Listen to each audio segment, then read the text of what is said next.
ओम शांति। दादा विश्व रतन। आपका जैसा नाम वैसे ही आप यज्ञ के एक अनमोल रत्न थे। आप ऐसे पक्के ब्रह्मचारी, शीतल काया वाले योगी, ऑल राउंड सेवाधारी कुमार थे, जिनका उदाहरण बाबा भी देते कि बाबा को ऐसे सपूत सच्चे पक्के पवित्र कुमार चाहिए। दादा की वृत्ति सदा उपराम, सदा अनासक्त, सदा त्यागी थी। आपने यज्ञ की हर छोटी बड़ी सेवा बड़े दिल से एक्यूरेट की और हर एक को अपने कर्म द्वारा गुणों का दान करके सब कुछ सिखाया। आप बाबा के वफादार, ईमानदार और फरमाबरदार आज्ञाकारी बच्चे थे। आपने यज्ञ के अकाउंट विभाग में अपनी अनमोल सेवाएं दी। आप तपस्वी कुमार थे। आपको एकाग्रता का बहुत अच्छा अभ्यास था। आप विशेष जब योग कराते तो सभा में सन्नाटा छा जाता। आपने अंत तक सेवाएं देते हुए 26 फरवरी 2007 को पुराना शरीर छोड़ बाप दादा की गोद ली। दादा विश्व रतन ने अपने अलौकिक जीवन का अनुभव इस प्रकार सुनाया है। तारीख 18 मार्च 1918 को मेरा जन्म हुआ। नाम वरियल पड़ा। मेरे माता पिता बड़े अच्छे स्वभाव संस्कार वाले थे। पिताजी प्राइमरी स्कूल में हेडमास्टर थे। मेरा एक बड़ा चचेरा भाई कराची में स्कूलों का सुपरवाइजर बना था। उसने मेरे पिताजी के लिए एक स्कूल में टीचर बनने का प्रबंध किया और मेरे पिताजी को कराची में आने के लिए कहा। परिवार के सभी सदस्य कराची में आ गए। वहाँ पिताजी प्राइवेट स्कूल में टीचर बनकर रहे।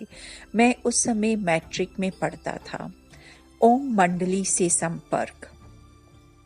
जब मैं इंटर साइंस में पढ़ रहा था तब सुना और पेपर में भी पढ़ा कि ओम मंडली हैदराबाद से शिफ्ट होकर कराची में आ गई है और कोई भी वहां जाकर उनसे ज्ञान प्राप्त कर सकता है, परंतु वहां जाने के पहले पत्र लिखकर उनसे टाइम निश्चित करना होगा। पहले ओम मंडली के विषय में अखबारों में बहुत कुछ ऐसा उल्टा सीधा लिखा हुआ था जो कोई भी पढ़े तो उनका माथा ही खराब हो जाए।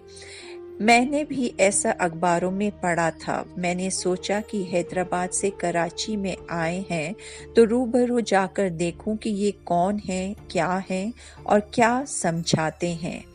मैंने उनको एक कार्ड लिखा कि मैं आपका ज्ञान समझना चाहता हूँ। दूसरे दिन ही उसका उत्तर आया कि इस टाइम पर इस स्थान पर भले आ सकते हो। मैं उसी टाइम पर वहां गया। तभी एक कार वहां आई। उसमें से बाबा उतर कर अंदर चले गए। मैंने बाबा की पर्सनैलिटी देख सोचा कि क्या इनके लिए लोग ऐसे लिखते हैं? ये ऐसे हो नहीं सकते। फिर भी मुझे भी अंदर बुलाया गया और मुझे जस्सू बहन, जो शांतामणि दादी की भाभी थी, ने ज्ञान समझाया। उस दिन आत्मा का पाठ पक्का कराया कि तुम आत्मा हो, शरीर नहीं हो। शरीर की सभी कर्मेंद्रियों को चलाने वाली तुम मालिक आत्मा हो। सारा घंटा ही उस एक पॉइंट पर समझाया। मुझे बहुत अच्छा लगा। फिर उसने कहा कि आप कल आना। शांति, आनंद और खुशी की अनुभूति। ऐसे मैंने रोज जाकर 7 दिन का कोर्स पूरा किया। कोई भी बीच में प्रश्न नहीं पूछा। सब कुछ ठीक समझ में आ रहा था। फिर मुझे एक परमिट कार्ड मिला कि आप अब सुबह की रेगुलर क्लास में आ सकते हो। फिर मैं रोज सुबह को निश्चित समय पर क्लास में आने लगा। मुझे अंदर में शांति, आनंद और खुशी की अनुभूति होने लगी। साथ साथ यह भी देखा कि वहां ओम मंडली की कन्याएं, माताएं कितनी मीठी, पवित्र दृष्टि वाली हैं। बाहर वाली दुनियावी कन्याओं और यहाँ की कन्याओं में रात दिन का अंतर देखा। बस उनके चेहरों और आंखों में पवित्रता की झलक और पवित्र दृष्टि वृत्ति को देखकर मैं समझ गया कि यही सच्चा परमात्म ज्ञान है और इन बहनों को परमात्मा स्वयं ही आकर ज्ञान देता है, जिससे ये ऐसा पवित्र, शांति, सुखमय जीवन बना रही हैं। मैंने बाहर में जो कुछ अखबारों में पढ़ा था वह सब उड़ गया। समझा कि वह 100% गलत है। बस मैंने तो अंदर में प्रतिज्ञा कर ली कि मैं इस ज्ञान को कभी नहीं छोड़ूंगा, रेगुलर आता रहूंगा। ऐसे ही कहें कि मैं बुद्धि से सरेंडर हो गया, परमात्मा का बच्चा बन गया अथवा इस परिवार में आ गया। मैं जो इंटर साइंस पढ़ रहा था उससे भी मेरी रुचि खत्म हो गई। ज्ञान की रूहानी पढ़ाई में जैसे जैसे रुचि बढ़ती गई वैसे वैसे लौकिक पढ़ाई से रुचि खत्म हो गई और आखिर में उस पढ़ाई को भी छोड़ ही दिया। मैं समर्पित हो गया। कराची में ओम मंडली को देखने और ज्ञान सुनने के बाद हजारों लोग आए। कोई एक दिन आकर चले गए, कोई 2-4 दिन ज्ञान सुनकर चले गए, कोई 1-2 मास ज्ञान में चलकर चले गए, कोई 6-8 मास भी ज्ञान में चलकर छोड़कर चले गए। बाकी थोड़े ऐसे रहे जो आते रहे। इन 12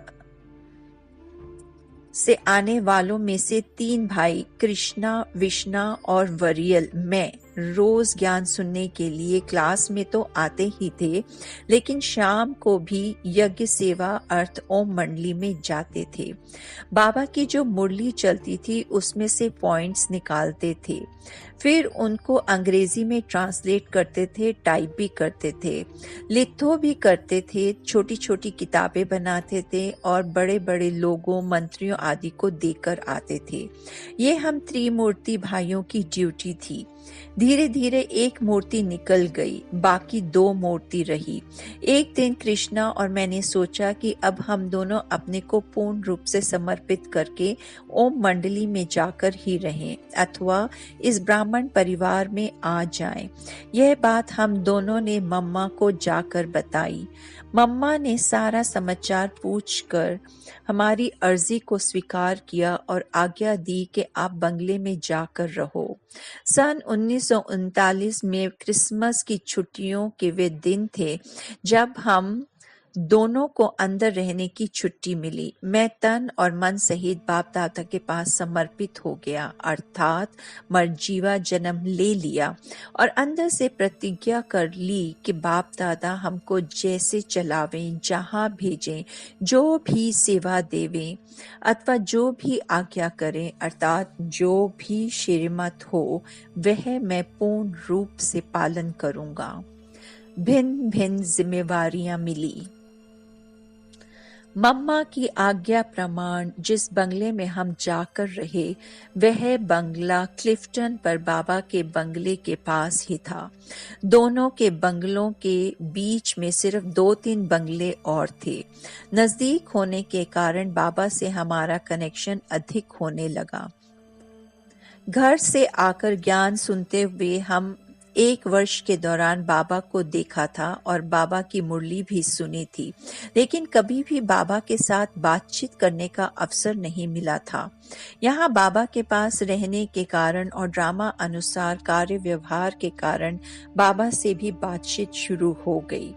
इस बंगले में ज्ञान में चलने वाले 3-4 शिकारपुरी परिवार रहते थे। उनमें से एक माता सवेरे उठकर स्नान के लिए गर्म पानी तैयार करती थी, लेकिन वह गर्म पानी थोड़ा देरी से मिलता था।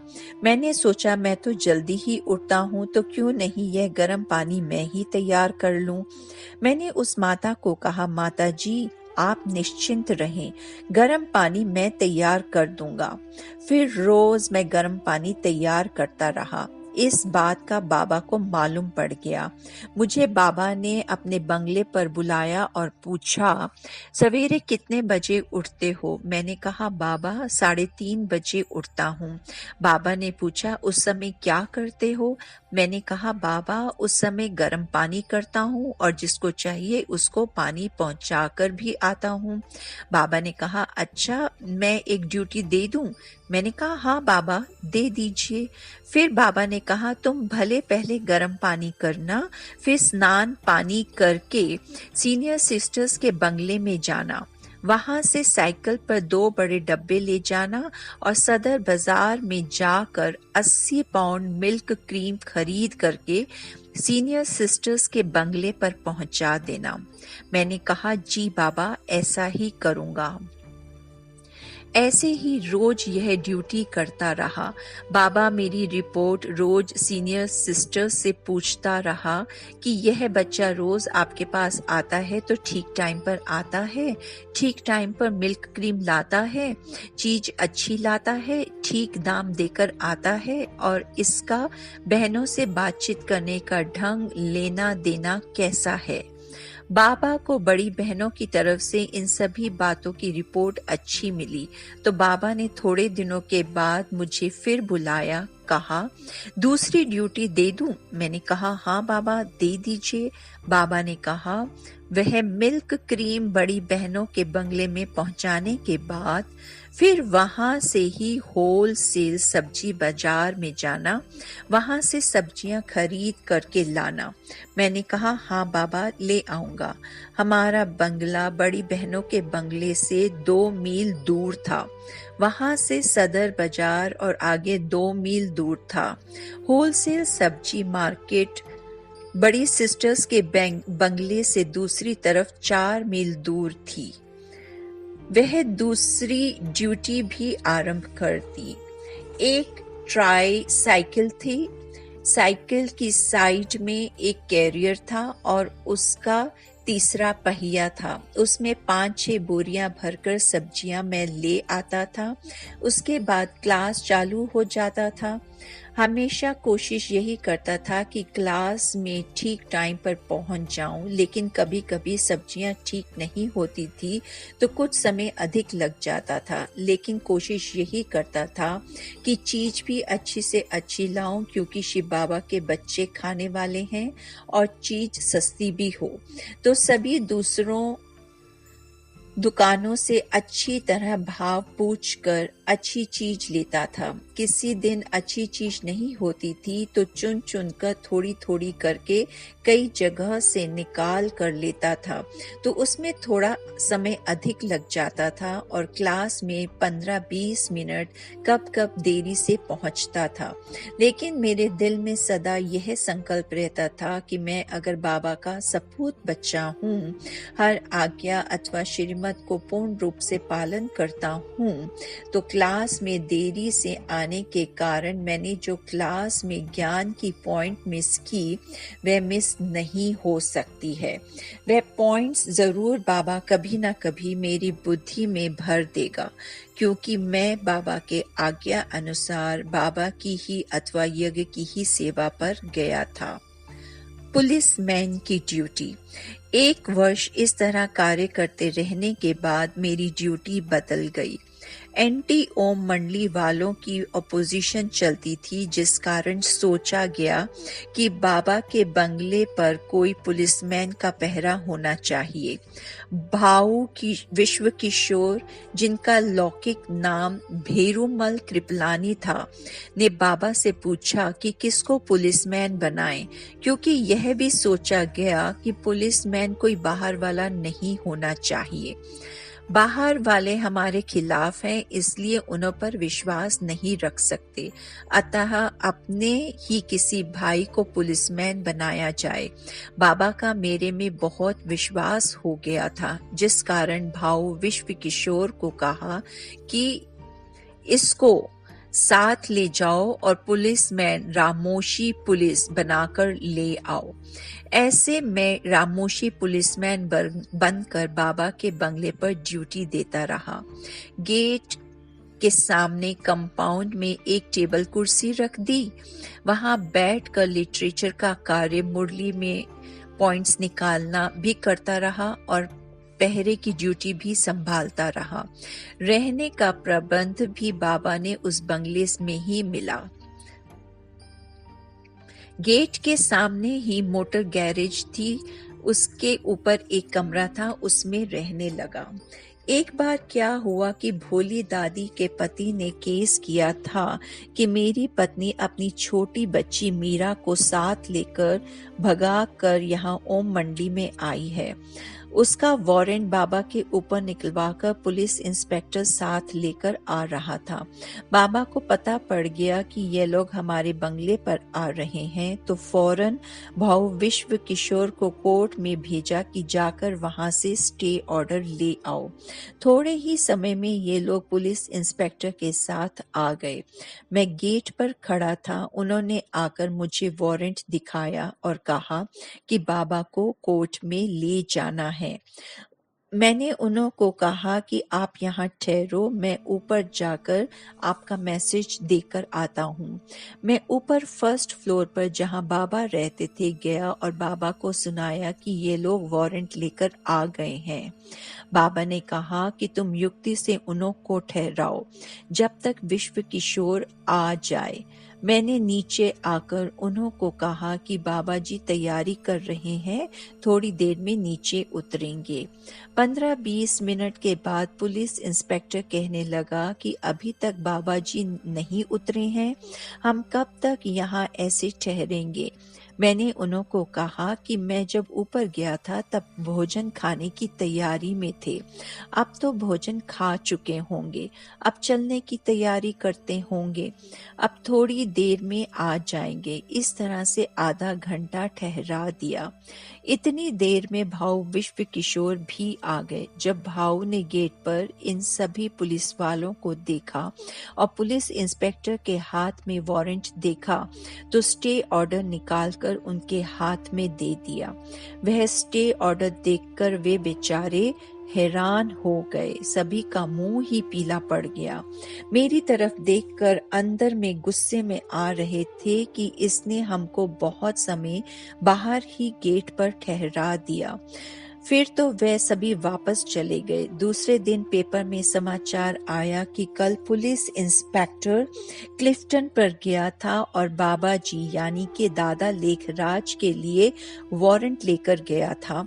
वहां गेट पर एक रामोशी पुलिसमैन खड़ा था। वह इतना कड़ा था जो पुलिस इंस्पेक्टर को अंदर जाने ही नहीं दिया, सबको बाहर ही ठहरा दिया। 1 घंटे तक उनको अंदर जाने ही नहीं दिया।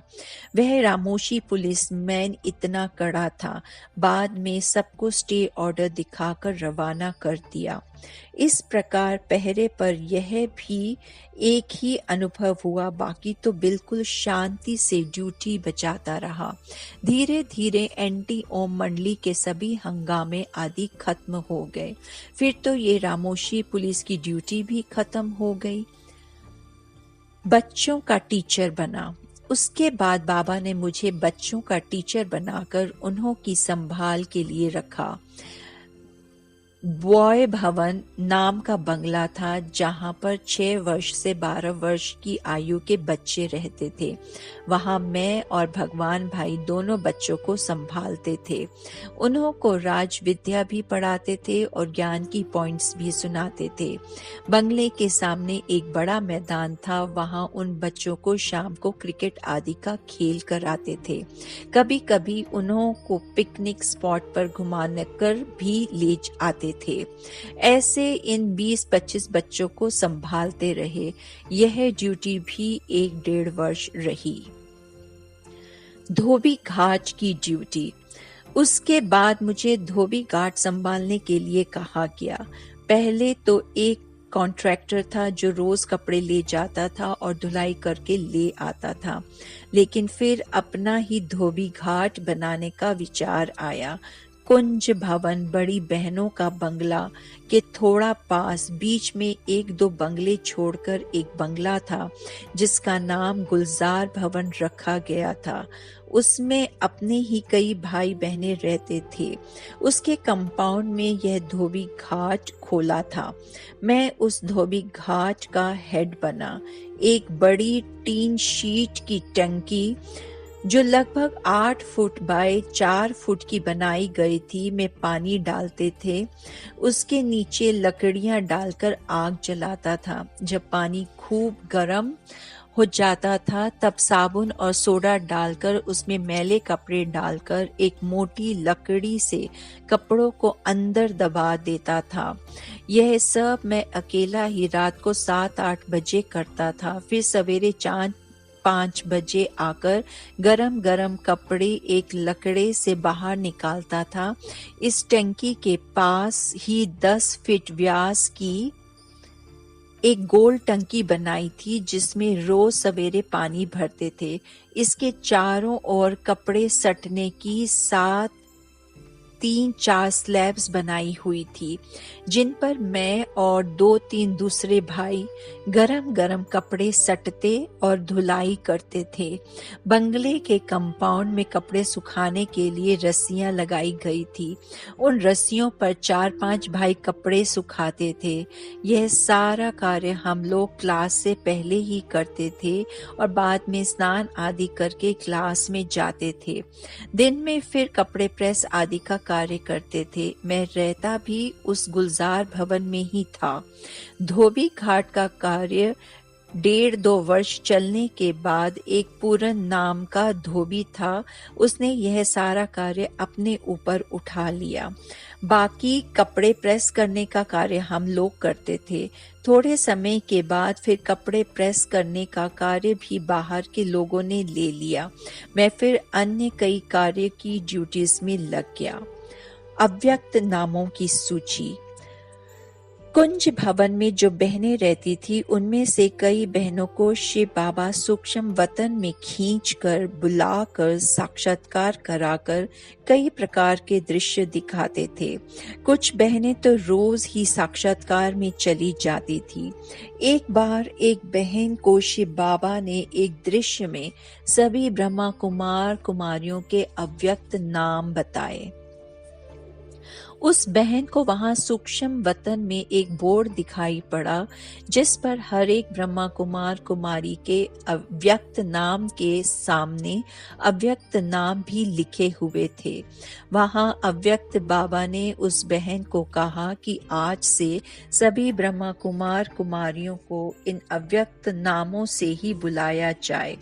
फिर भी उस बहन ने अपने हाथ से ऐसा इशारा किया जो सामने बैठी हुई बहनें समझ गई कि यह कॉपी और पेन मांग रही है। साक्षात्कार वाली बहन के आगे कॉपी और पेन रखे गए। कॉपी और पेन उठाकर वह बोर्ड पर लिखे नाम कॉपी कर लिखती गई।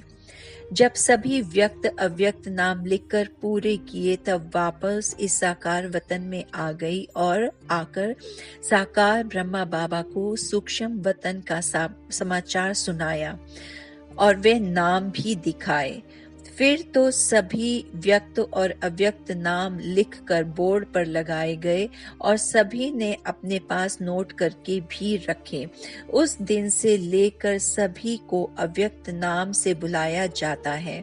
मेरा नाम विश्व रतन पड़ा और उस दिन से लेकर मुझे भी इसी नाम से ही बुलाया जाता है।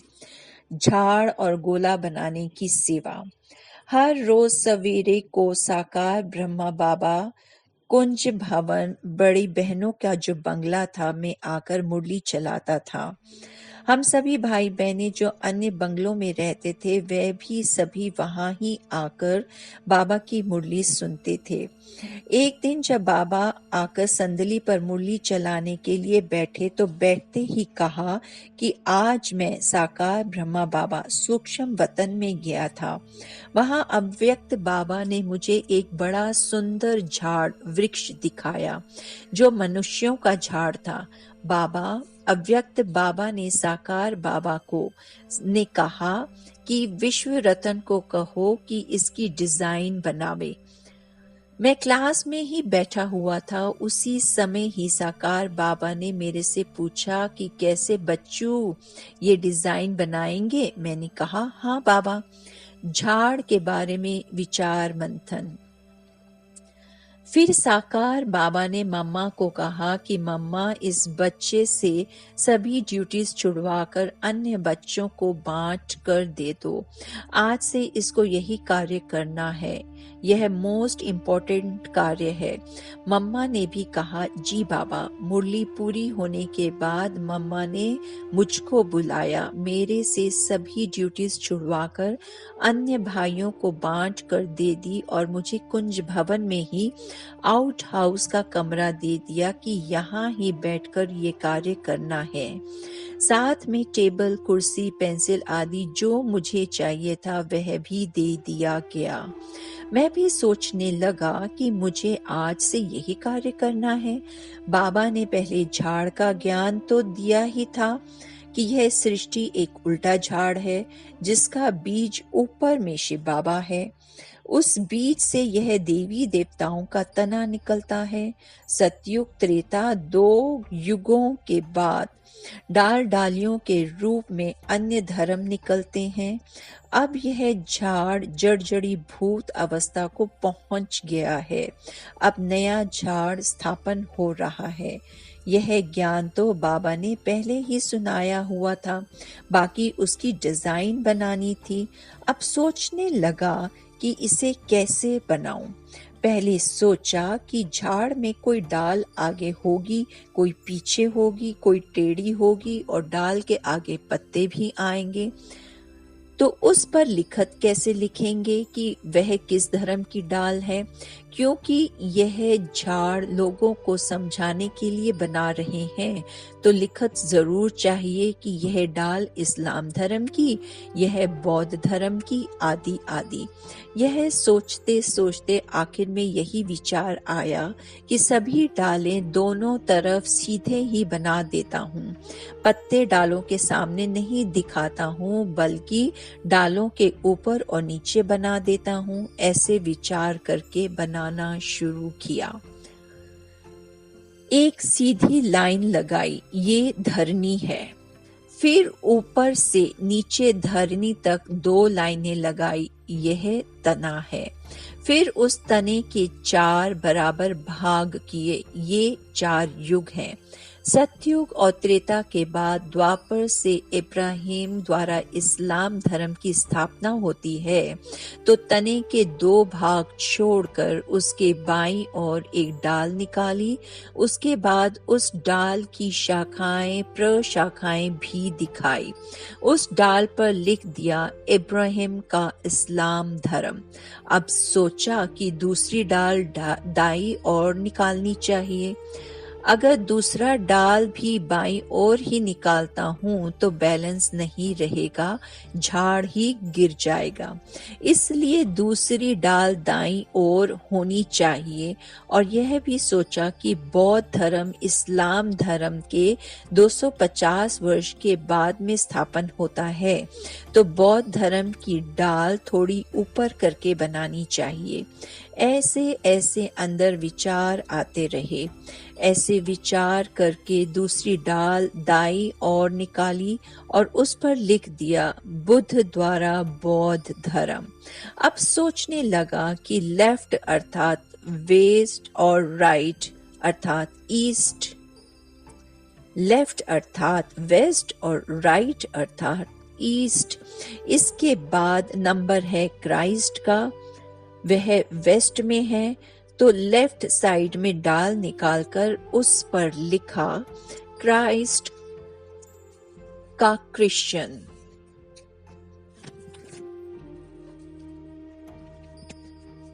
धर्म। फिर नंबर है सनातन धर्म का, तो वह डाल निकाली। फिर मुस्लिम धर्म की डाल निकाली, फिर गुरु नानक साहब के सिख धर्म की डाल निकाली, फिर देखा कि लेफ्ट राइट अर्थात वेस्ट ईस्ट नंबरवार धर्म आते गए। जैसे बाबा ने झाड़ का ज्ञान समझाया था उसी अनुसार ही बिल्कुल नंबर पर डाल आते गए।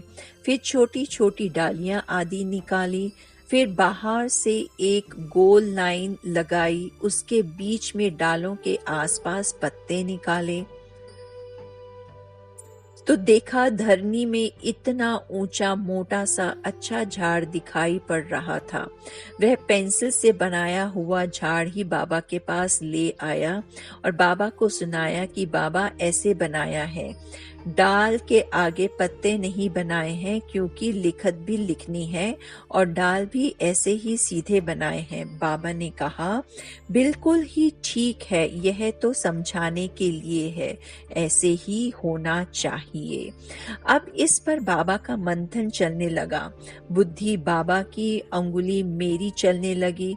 फिर तो बाबा जो रोज डायरेक्शन देते रहे उसी अनुसार ही मैं बनाता रहा। बाबा ने कहा कि इसमें तुमने 4 युग तो बनाए हैं, लेकिन 5वां युग कहाँ है? मैंने कहा बाबा अभी बना कर ले आता हूँ। फिर झाड़ के नीचे थोड़ी जगह रखकर उसमें जड़ें बना दी कि यह संगम युग है। फिर बाबा के पास ले गया। बाबा ने कहा हाँ ठीक है, अब इस जगह में बाबा ब्रह्मा का चित्र बना दो। मैंने कहा हाँ बाबा, बनाकर ले आता हूँ। तो वहां तने के नीचे संगम युग में ब्रह्मा बाबा का चित्र बनाकर फिर बाबा के पास लेकर आया। बाबा ने कहा हाँ ठीक है। फिर बाबा ने थोड़ा सोचने के बाद कहा हमारा तो प्रवृत्ति मार्ग है, इसलिए यहाँ संगम युग में ब्रह्मा बाबा के साथ मम्मा का चित्र भी बनाओ। मैंने कहा हाँ बाबा, बनाकर ले आता हूँ। फिर बाबा का चित्र जो बीच में बनाया था उसको रबर से मिटाकर बाबा और मम्मा दोनों का चित्र बीच में बना दिया। फिर बाबा के पास लेकर गया। बाबा ने कहा हाँ ठीक है। सोचते सोचते बाबा ने फिर कहा मम्मा बाबा कहने वाले कौन? बच्चे ही तो मम्मा बाबा कहेंगे, इसलिए यहाँ बच्चों के भी चित्र बनाओ। मैंने कहा हाँ बाबा, बनाता हूँ। फिर मैंने बाबा को कहा बाबा बच्चे तो बहुत हैं, यहाँ कितने बच्चों को बिठाऊं? बाबा ने कहा देखो बच्चू, 8 रत्नों की माला गाई हुई है, इसलिए तुम यहाँ 8 बच्चों के चित्र बना दो, वे सभी बच्चों का प्रतिनिधित्व करेंगे। मैंने कहा हाँ बाबा। फिर मैंने कहा बाबा 8 बच्चों के नाम आप हमको बता दीजिए, उनके फोटो लेकर मैं यहाँ लगा दूंगा। बाबा ने कहा हाँ ये बात तुम्हारी ठीक है, अच्छा आज नहीं कल मैं तुमको बताऊंगा। झाड़ में मम्मा बाबा के संग बच्चे। फिर बाबा ने संतरी दादी को बुलाया। संतरी दादी संदेशी थी, ध्यान में अव्यक्त बाबा के पास जाया करती थी। उसको बाबा ने कहा जाओ बाबा के पास और सुनाओ कि यहाँ यह झाड़ बन रहा है, उसमें 8 बच्चों के चित्र बनाने हैं, तो कौन से बच्चे यहाँ बिठाएं, उनके नाम आप बता दीजिए। फिर संतरी बाबा अव्यक्त बाबा के पास गई और बाबा से 8 बच्चों के नाम ले आई और साकार बाबा को बताया। दूसरे दिन बाबा ने मुझे वे 8 नाम दिए। वे थे दादी मनमोहिनी, दादी प्रकाशमणि, दादी ब्रिज इंद्रा, दादी ध्यानी, दादी शांतामणि, दादी ब्रिज शांता, भव विश्व किशोर और विश्व रतन। मैंने फिर 3 दादियों और एक भाई के फोटो बाईं तरफ और 3 दादियां और एक भाई के फोटो दाईं तरफ वहां संगम पर लगा दिए। मैंने ऐसे 8 बच्चों के फोटो लगा दिए। ऐसे रोज रोज बाबा नई नई बातें बताता रहा। बाबा की बुद्धि चलती रही और मेरी बुद्धि को भी बाबा टच करते रहे और मेरी उंगली में शक्ति भरते रहे। ज्ञान में आने से पहले ये 8 का काम मैंने कभी नहीं किया था। ब्रश भी अपने हाथ में कभी नहीं उठाया था। एक गांव का चौरा था, लेकिन करण करावनहार बाप हर बच्चे की जन्मपत्री को जानते हुए मुझ आत्मा द्वारा यह आर्ट का कार्य कराते रहे। शक्ति भी बढ़ते रहे, जिससे इस कार्य में सफलता मिलती रही। झाड़ के बारे में बाबा के डायरेक्शन। फिर बाबा ने कहा, मम्मा बाबा के पीछे से कंबाइन स्वरूप चतुर्भुज का चित्र बनाओ। मैं वह चतुर्भुज का चित्र बनाकर ले आया। फिर बाबा ने कहा, नया झाड़ जैसे उत्पन्न होता है तो पहले 2 पत्ते निकलते हैं, ऐसे यहाँ इस चतुर्भुज से 2 पत्ते अर्थात राधे कृष्ण निकालते हैं। ऐसे 2 पत्ते बनाओ। फिर वह राधे कृष्ण का चित्र बनाया। फिर बाबा ने कहा कि सत्युग की सीन बनाओ, गोल्डन महल बनाओ। त्रेता की भी सीन बनाओ, जिसमें राम सीता को बिठाओ। सत्युग त्रेता की वह सीन भी बनाई। फिर बाबा ने कहा, द्वापर से भक्ति मार्ग शुरू होता है तो भक्ति मार्ग के चित्र बनाओ। पहले शिवलिंग की पूजा होती है, फिर देवताओं की, फिर आगे चलकर कलयुग में झाड़ की भी पूजा होती है। ये सभी चित्र भी बनाता गया। फिर बाबा ने कहा, सृष्टि के अंत में ब्रह्मा बाबा का खड़ा चित्र बनाओ। वह भी बनाया। फिर बाबा ने कहा, हर धर्म की डाल की आदि में उनके डिवाइन फादर, उनके मस्जिद, गिरजाघर आदि पूजा के स्थान बनाओ। वह भी बनाए। फिर कहा, हर डाल से लटके हुए फल उन्हों के फॉलोवर्स के निकालो।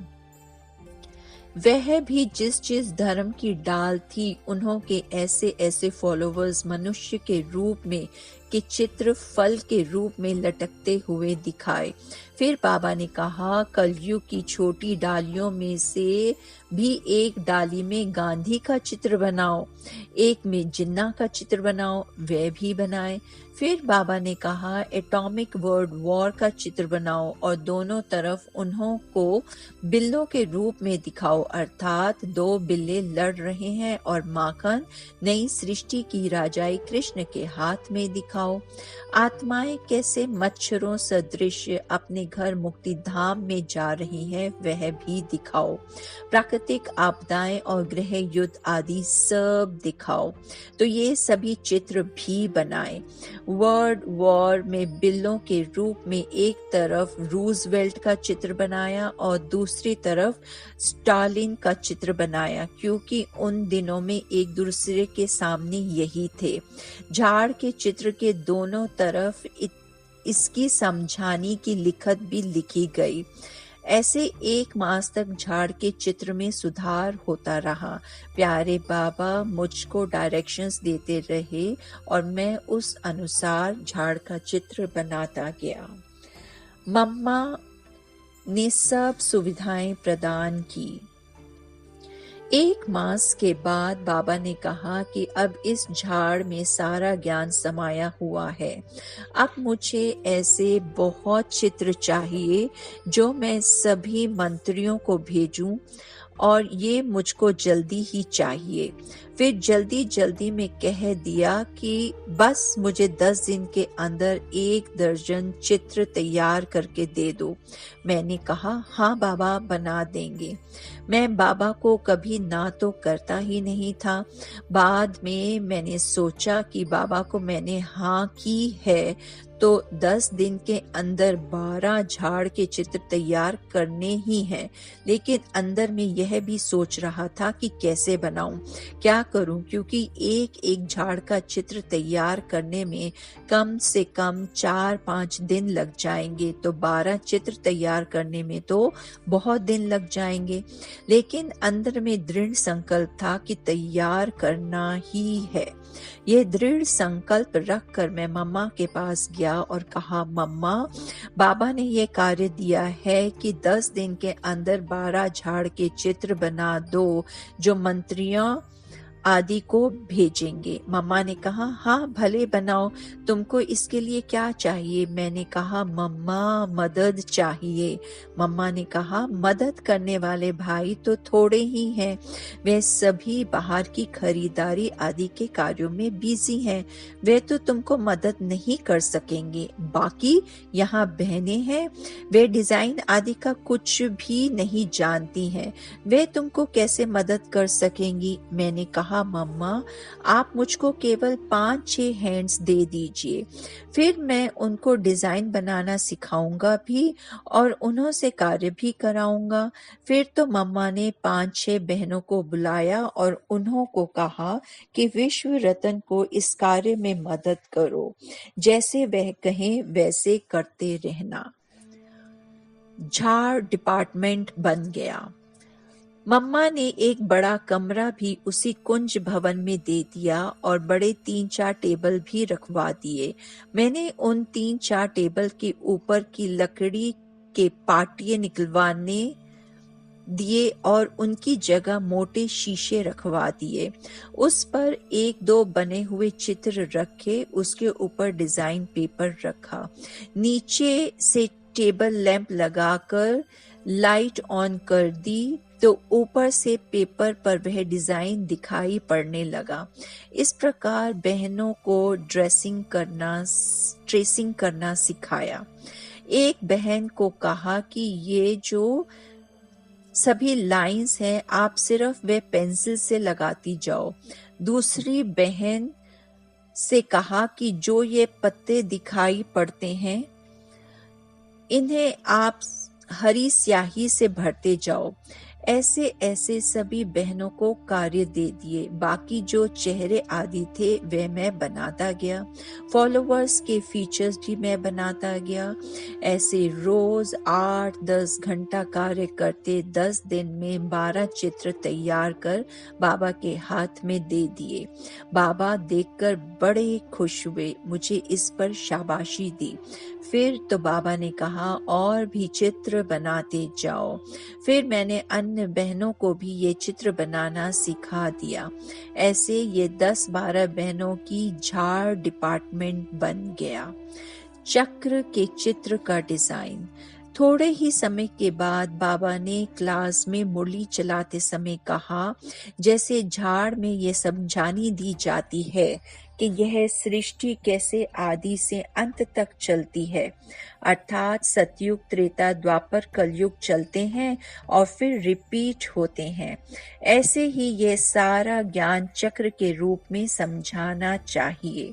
फिर बाबा ने कहा कि मैं आप सभी बच्चों को लेख देता हूँ, आप सभी ऐसे चक्र की डिजाइन बनाकर कल यहाँ ले आना जिसमें सतयुग, त्रेता, द्वापर, कलयुग दिखाना और फिर रिपीट कैसे होता है यह भी दिखाना। फिर तो सभी भाई बहनें अपनी अपनी रीति से डिजाइन बनाकर दूसरे दिन क्लास में ले आए। मैंने जो डिजाइन बनाई थी उसमें चक्र उल्टे तरफ अर्थात बाईं तरफ घूमता हुआ दिखाया था। चंद्रहास भाई ने मेरे जैसा ही डिजाइन बनाया, लेकिन चक्र राइट की ओर घूमता हुआ दिखाया। बाबा ने सभी का डिजाइन देखा और कहा कि 2 डिजाइन ठीक बने हुए हैं, एक चंद्रहास बच्चे का और दूसरा विश्व रतन बच्चे का, लेकिन विश्व रतन के डिजाइन में चक्र उल्टा चल रहा है, इसलिए वह डिजाइन ठीक नहीं है। बाकी चंद्रहास का डिजाइन ठीक है और चक्र भी सुलटा चलता हुआ दिखाया है, इसलिए चंद्रहास पास हो गया है। फिर तो बाबा ने मुझे कहा कि अब तुम इस चंद्रहास के डिजाइन को ठीक रीति से बनाकर गोल्डन, सिल्वर, कॉपर, आयरन आदि सभी युगों में ऐसे रंग देकर अच्छा चित्र बनाओ। उसमें लक्ष्मी नारायण, सीता राम के चित्र भी बनाओ और फिर धर्म पिताओं के चित्र भी दिखाओ। मतलब ऐसे सारा डिजाइन ठीक रीति से बनाओ। फिर तो मैंने वह चक्र का डिजाइन बनाना शुरू किया। उसमें भी बाबा डायरेक्शन देते रहे, रिफाइन कराते रहे। उसमें धर्मशास्त्र, गीता, बाइबल आदि भी दिखाया। संगम युग भी दिखाया गया। अंत में आत्माएं कैसे उड़ती हुई अपने घर वापस जा रही हैं, फिर चक्र कैसे रिपीट होता है, यह सब राज उस चक्र के रूप में दिखाए गए। इस प्रकार चक्र का डिजाइन भी थोड़े ही दिनों में अच्छा